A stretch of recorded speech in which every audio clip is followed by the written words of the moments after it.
Howdy, ladies, gentlemen, and non-binaries. And today I'm here to tell you about my death, sorry. Anyway, today I'm here to tell you about my favorite kind of horror.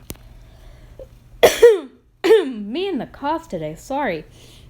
Anyway, this brand of horror is something I have dubbed candy-coated horror. Now, if you're still confused, basically, candy-coated horror is where everything looks all cute and innocent at first. Like, everything starts off all cute and innocent, like it's pink and pastel and has like a really cute concept behind it. And like, at first, everything's cute and fine. But then, little by little, the candy coating starts to melt away and you start to see the true horror underneath. Like, things getting more and more and more messed up. Candy-coated horror is best done when it's slow burn. Like, when you slowly but surely start to see just how messed up this story actually is. So, some examples of candy-coated horror would be like Gremlins, Doki Doki Literature Club, Hungry Lamu, like things that started off cute and where you think, oh, it's just a cute little game. And then it said, nope. Like, they melted away their candy coating and made you realize what was actually going down. Like in the Gremlins movie, it starts off and you think, oh, this is going to be a cute little Christmas movie about learning about responsibility or whatever. Well, if you haven't seen Gremlins, they end up learning a lesson about being responsible, I'll tell you that much. And, not exploiting a living creature, especially not one with magical and unknown powers. Anyway, and things get more horrific once we truly start to see the true side of the Gremlins. And, give me a minute. And in Doki Doki, again, if you haven't watched a playthrough of it or something, or if you're too young to watch a playthrough of it, just wait till you're older, but trust me, Doki Doki starts off as just this cute little dating sim, and then by Act 2, things get messed up. Things get really messed up.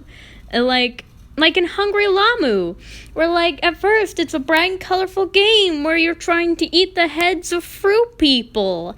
And then suddenly we're thrown into the perspective of a person who was camping with those people, and turns out, oh, those weren't fruits at all. Those were humans.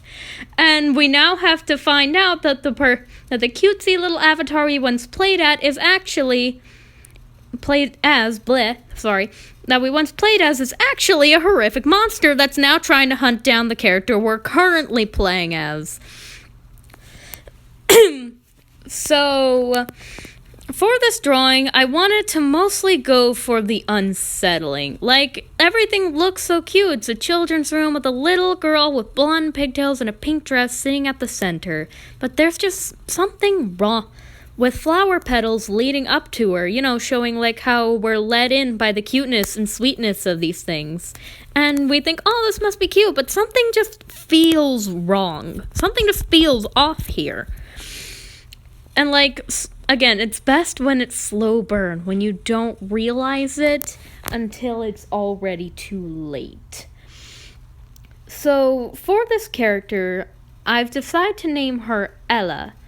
Now, Ella at first seems incredibly kind and sweet, and she is, if you're a child. Ella hates adults, and at first will appear kind and sweet to them, but the second that they make her upset, or she just gets bored of them, quite frankly, is when she becomes the true wicked little psycho she actually is. Ella is cruel and is very good at hunting people down, and has a multitude of siblings to help her do so. See, the way that Ella was created, she was artificially made by someone basically trying to play God, trying to create living creatures. And the others of these creatures were deemed failures. They were deemed as, like, broken or wrong in some way. But Ella loved her siblings more than anything. And so when Ella found out that her father didn't love her siblings as much as she did, and as much as he loved her, that's when Ella decided he wasn't necessary to the family anymore. Her siblings were more than happy to help her after all the abuse they faced. In other words, Ella starts off cute and sweet, just like the candy-coated whore. But just like the candy-coated whore, eventually her candy coating melts away and you truly start to see the monster underneath. I try to keep her with a mostly cutesy design, just a cute little girl, right? But I try to make her hands clearly a point of hey, something's wrong here. Don't trust this. Because her hands are sharp and her fingertips are red. Yeah, if you meet a small child that looks all pink and cutesy, but they have sharp red fingers, I don't think you should be trusting that kid. I'm not a professional, but I don't think that child is to be trusted. I don't think you should trust that kid. So, don't really have much else to say.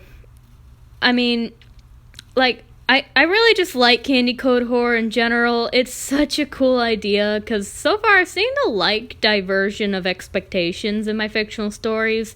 I don't know why, but it's good to see, It makes the story more cool and interesting. Also near the end here, after I did Ella's eyes, I may or may not have played around with the glow pen a little bit, because it looks so pretty and cool. Don't judge me. So, yeah, here's the drawing. Thanks for watching. Feel free to like and sub. Bye.